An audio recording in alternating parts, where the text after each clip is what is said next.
प्रिय विद्यार्थियों, कैसे हो आप। मैं आशा करती हूँ कि आप अपने घर पर स्वस्थ होंगे, तंदुरुस्त होंगे और आपका परिवार भी स्वस्थ होगा। इन्हीं शुभकामनाओं के साथ आज का टॉपिक शुरू करते हैं। मुस्लिम विधि में हक शुफा।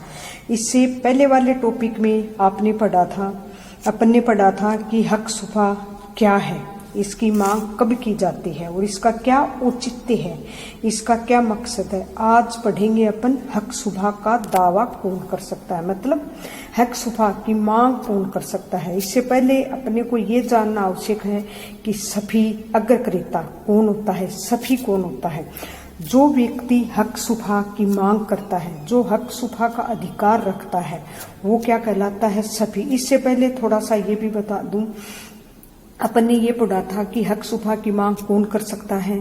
तो इसमें ये ध्यान देना है कि एक पहले एक केस था, उसमें अपन ने पढ़ा था कि जो विक्रेता है उसका मुसलमान होना जरूरी है और जो हक शुफा की मांग करता है उसका भी मुसलमान होना जरूरी है। परंतु क्रेता कोई भी व्यक्ति हो सकता है, क्रेता किसी भी धर्म का हो सकता है, कोई भी समुदाय का हो सकता है। अब क्या है, हक शुफा की मांग कौन कर सकता है, हक शुफा का दावा कौन कर सकता है। तो हक शुफा के जो दावे करते हैं वो सुन्नी विधि के अंतर्गत एक है। नंबर 1 सफी ए शरीक। सफी ए शरीक मतलब संपत्तियों में सह अंशदारी। मतलब सबसे पहले सफी ए शरीक दावा करने का अधिकार है, ये सर्वश्रेष्ठ माना जाता है। अन्य जो दो और हैं उनको बाद में हक है, पहले ये सर्वश्रेष्ठ ही है। सफी ए शरीक संपत्तियों में सह अंशदारी। जैसे कि सपोज करो, उदाहरण के लिए जैसे कै है, कै के 2 पुत्र हैं, खै और गै। कै की मृत्यु हो जाती है और मृत्यु होने के बाद खै और गै को आधी आधी संपत्ति उत्तराधिकार में प्राप्त हो जाती है। अब ये खै क्या करता है, अपनी संपत्ति गै को बेचता है। क्या करता है, गै को बेचता है। तो यह हक शुफा का दावा कौन करेगा, गै। क्यों करेगा, क्योंकि वह संपत्ति में सह अंशधारी हैं। दोनों ये जो संपत्ति है ये खै और गै को कैसे मिली हुई है। तो गह से पहले खै जिस शर्त पर, जिस कंडीशन पर, जिस रेट में और जिस निबंधों के तहत गह को बेचना चाहता है, उसी शर्त पर, उसी स्थिति में गह को हक है, न कि गह को। इसमें गह यह संपत्ति खरीदने का सर्वश्रेष्ठ हक रखता है और यह जो दो बाद के जो हक शुफा की मांग करते हैं दोनों का अपवर्जन करता है। यह सर्वश्रेष्ठ प्रकृति का है क्यों संपत्तियों में सह अंशधारी, उनको पहले खरीदने का हक है। दूसरा है सफी है खलीद। मतलब उदाहरण के लिए सफी है खलीद, जैसे मार्ग का अधिकार है, रास्ते का है, ऐसे जैसे कि अब समझो यदि ये सफी शरीक नहीं है, सफी शरीक ने अपने किसी कारण हक त्याग दिया है या खरीद नहीं रहा है, तो किसको हक होगा, सफी खलीद का। सफी खलीद जैसे उदाहरण के लिए जैसे ये एक संपत्ति है कै की और ये है खै की। अब कै क्या करता है, ये रास्ता है, ये रास्ते में से खै भी जा रहा है और कै भी जा रहा है। अब कै क्या करता है, अपनी संपत्ति बेचता है गै को। किसको, गै को। तो यहाँ हक शुफा की मांग कौन करेगा, खै। क्यों करेगा, क्योंकि ये इसका मार्ग का अधिकार है, गै की बजाय पहले खै को खरीदने का अधिकार है।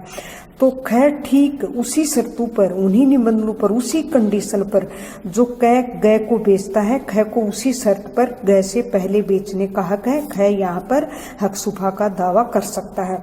अब किस किस का आधार पर कर सकता है, नहीं कर सकता है। इससे रिलेटेड एक इम्पोर्टेंट केस है लाडूराम वर्सेस कल्याण सहाय। इसमें यह कहा गया है कि प्रकाश और हवा के आधार पर हक शुफा का दावा नहीं किया जा सकता है।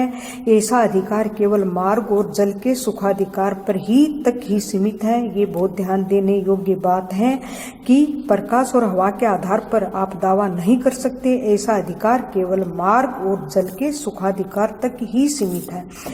ठीक है। अब तीसरा है सफी जार, मतलब पड़ोसी।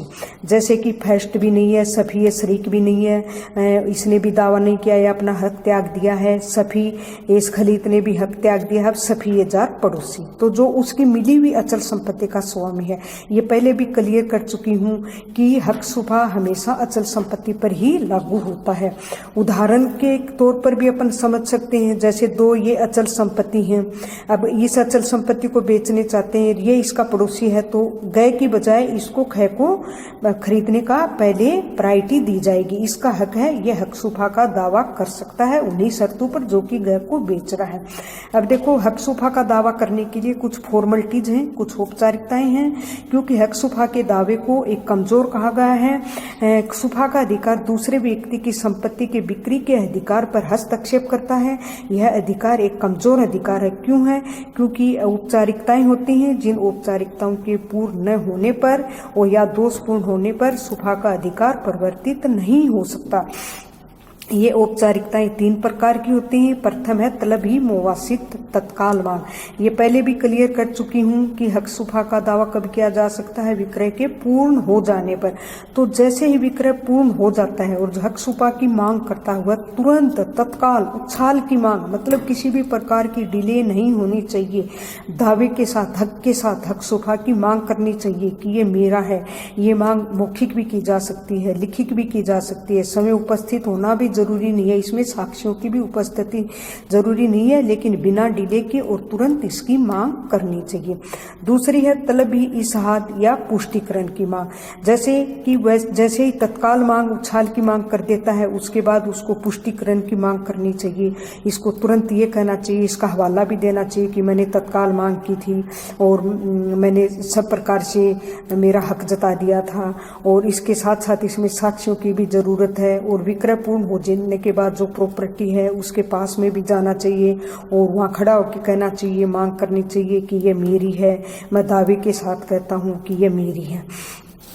तीसरा है तलब ई तमलीक या कब्जे की मांग। जैसे तलबी मुवासित की मांग की, उसमें भी इसको हक सुफा का मतलब उसको अपना राइट नहीं मिला हक सुफा का। इसके बाद उसने पुष्टिकरण की मांग की, उसमें भी हक सुफा का राइट नहीं मिला।